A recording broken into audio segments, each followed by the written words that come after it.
السلام علیکم ناظرین، اس ایپیسوڈ کے شروعات میں ہم دیکھتے ہیں کائی قبیلے میں عثمان صاحب بالا خاتون اور صدران کے ساتھ موجود ہوتے ہیں اور نقشے کی جانب اشارہ کرتے ہوئے کہتے ہیں حصار جگ گویا یعنی قلعہ جس بازار اور آگ حصار بھائی سنگر اور اس کے جیسے بہادروں نے ان جگہوں کو ترک سرزمین بنانے کے لیے بہت سی قربانیاں دی اور آخرکار شہید ہو گئے۔ اورحان کہتا ہے ہم بھی ان کے بعد شہید اور غازی کا مرتبہ حاصل کرتے ہوئے ان تک پہنچیں گے انشاءاللہ۔ ہم میں سے ایک شہید ہوتا ہے تو اللہ کے حکم سے ہزاروں دیگر بھی موت کی جانب دوڑ پڑتے ہیں۔ اس پر عثمان صاحب کہتے ہیں اللہ کے حکم سے اورحان اللہ کے حکم سے۔ اب میری بات سنو، البائی کو بتاؤ بھائی سنگر اور اس کے ساتھیوں کو شہید کرنے والا جو کوئی بھی ہے اسے لوکاس کے صفوں میں ڈھونڈنا چاہیے۔ ہم اس کافر کو ایسے سخت ضرب لگائیں گے کہ وہ زندگی بھر یاد رکھے گا۔ سردار گنجر کہتے ہیں حضور میں تو کہتا ہوں کہ گویا کی جانب مہم پہ چلنا چاہیے، اس کا دفاع کافی کمزور ہے۔ سردار بیحان کہتا ہے میں کہتا ہوں ہمیں حصار جگ قلعے کی جانب پیش قدمی کرنی چاہیے، یہ بازنطین کے سب سے زیادہ خوشحال قلعوں میں سے ایک ہے اور یقیناً مال غنیمت بھی زیادہ ہوگا۔ مگر عثمان صاحب کہتے ہیں نہیں، یقیناً وہ تمام قلعے ہمارا ہدف ہے، لیکن سب سے اہم اس مقام کی وجہ سے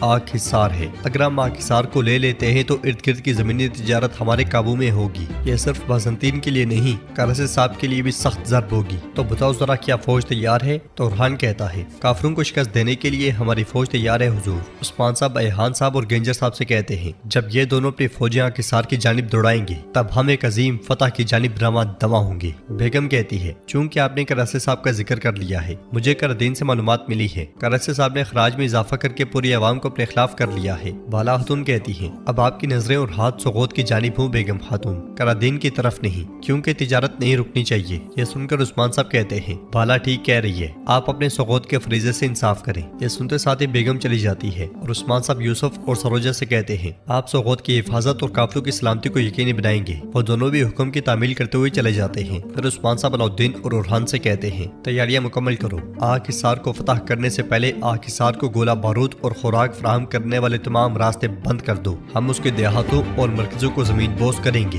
ہم اپنے بہادر بائسنگر کا بدلہ لیں گے۔ بورسا میں لوکاس اور صوفیہ تیر اندازی کر رہے ہوتے ہیں۔ لوکاس کہتا ہے جسے تم نے مارا بائسنگر عثمان کے خاص لوگوں میں سے ایک تھا۔ یہ کہتے ساتھ ہی لوکاس سپاہی کے سر پہ رکھے ہوئے سیب کو تیر دے مارتا ہے۔ صوفیہ کہتی ہے اب وہ جہنم میں ہے باقیوں کی طرح، دیکھتے ہیں عثمان اپنے جاسوسوں کے بغیر کیا کرے گا۔ یہ کہتے ساتھ وہ سپاہی کے سر پر رکھے ہوئے سیب کو تیر سے نشانہ لگاتی ہے۔ لوکاس کہتا ہے عثمان اس وقت کونے میں دبکے کاکروچ کی طرح ہے، ساتھ ساتھ وہ دونوں نشانے بھی لگاتے ہی چلے جاتے ہیں۔ اور صوفیہ کہتی ہے نہیں، وہ حملہ کرے گا۔ ایک بازنطینی کے سر پر رکھے ہوئے سیب کو جیسے ہی تیر لگتا ہے اس کا پیشاب نکل جاتا ہے۔ شرمندگی میں چہرے کو چھپاتے ہوئے وہ زمین پہ بیٹھ جاتا ہے۔ لوکاس کہتا ہے میں اس سے ڈر نہیں رہا۔ صوفیہ کہتی ہے عثمان کی بیٹی فاطمہ کو اغوا کر کے عثمان کی شہرہ کاٹ دیتے ہیں۔ جواب میں لوکاس کہتا ہے اس طرح عثمان ہمارے تعاقب میں آئے گا اور میں اسے جال میں پھنسانے کے لیے قدم قدم پہ کھیل ترتیب دوں گا۔ ادھر ہم دیکھتے ہیں کہ بالا خاتون عثمان صاحب کو زرہ پہنا دیتی ہیں۔ کافی دیر تک سوچ میں گم رہنے والے عثمان صاحب کہتے ہیں میں ان دنوں ایسی سوچ میں مبتلا ہوں کہ دیکھ سکتا ہوں کہ تم بھی اسی میں مبتلا ہو۔ بالا خاتون کہتی ہے مجھے کچھ نہیں ہے حضور، وہی سب پرانی چیزیں ہیں۔ مگر عثمان صاحب کہتے ہیں ہاں میں جیسے جنگ پہ جاتا ہوں، تمہارا فریضہ بھی جنگ جتنا مشکل ہے، تمہیں کیا پریشانی ہے میں جانتا ہوں۔ بالا خاتون کہتی ہے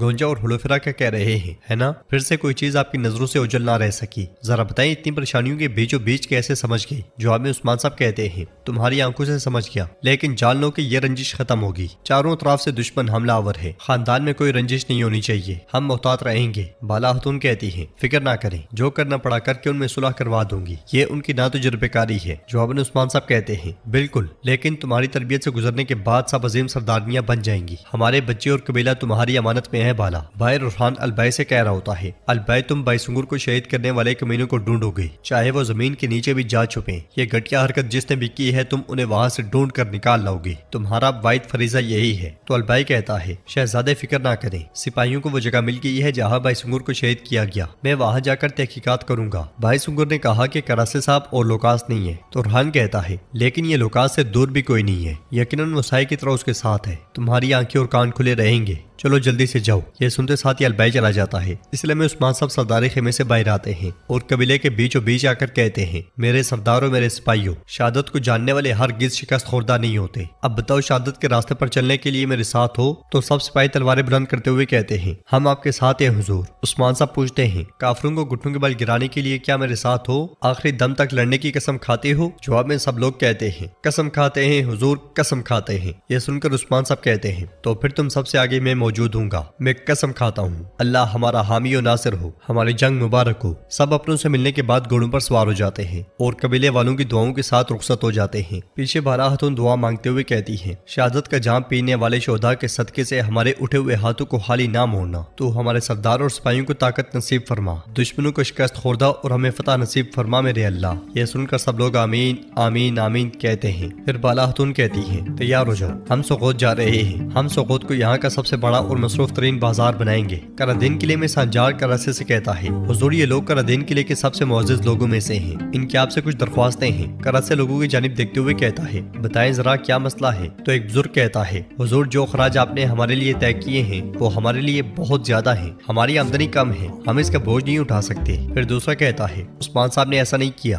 انہوں نے ہمیں نہیں روندا، ہم نے پرانے دنوں کو یاد کرنا شروع کر دیا ہے کراسی میں۔ پہلے والا کہتا ہے، ہم عثمان صاحب کا طے کردہ خراج دے سکتے ہیں، ہم میں اس سے زیادہ خراج دینے کی طاقت نہیں، ورنہ آپ باغیوں کو نہیں روک پائیں گے کراسی میں۔ یہ سنتے ساتھ ہی سردار کراسی کو بہت غصہ آتا ہے اور روٹ کر ان کی جانب بڑھتے ہوئے کہتا ہے، یہ کیا بدتمیزی ہے بھوکے کتوں؟ اور پھر اس کے بعد وہ باری باری ان دونوں کو زوردار تھپڑ زد کرتا ہے اور چلاتے ہوئے کہتا ہے، یہ میری موجودگی میں کیسی بدتمیزی ہے، کیسی بے ادبی ہے، اب عثمان نہیں ہے، اب پرانا نظام بھی نہیں ہے، حکم میرا ہے، ان دیواروں کے پیچھے پرامن زندگی گزارنے کی قیمت ادا کی جائے گی، قیمت ادا نہ کرنے والوں کا انجام دردناک ہوگا، اب میری نظروں سے دفع ہو جاؤ۔ یہ کہتے ساتھ وہ ایک کو پیچھے دھکیلتا ہے تو باقی سب ڈرتے ہوئے چلے جاتے ہیں۔ پھر سردار کراسے سانجار سے کہتا ہے، آئندہ میں اس طرح کی بدتمیزی نہیں دیکھنا چاہتا، آواز اٹھانے والوں کی آواز کو خاموش کر دیا جائے گا، بتاؤ کہ عماس کی طرف سے کوئی خبر ہے؟ تو سانجار کہتا ہے، وہ قدم قدم پہ عثمان صاحب کے تعاقب میں ہے، لیکن ابھی تک کوئی معلومات نہیں ملی۔ کراسی کہتا ہے، عثمان نے تجارت کے معاملے میں گہری نظر رکھی ہے، لیکن جاسوسوں کے مرنے کے بعد وہ زخمی جانور کی طرح جھپٹے گا، اس کا تعاقب جاری رکھو، عثمان کو ہرگز موقع فراہم نہیں کیا جائے گا، ہرگز نہیں۔ ادھر بھیس بدلے صوفیہ اپنے قافلے کے ساتھ سوغوت بازار میں داخل ہوتی ہے۔ بیگم آگے بڑھتے ہوئے اپنی خادمہ سے کہتی ہے، آج بالا بازار آئے گی، میں کوئی بھی کمی برداشت نہیں کروں گی، تیاریاں بہتر کرو۔ اس لیے میں صوفیہ اس کے پاس آتی ہے اور کہتی ہے،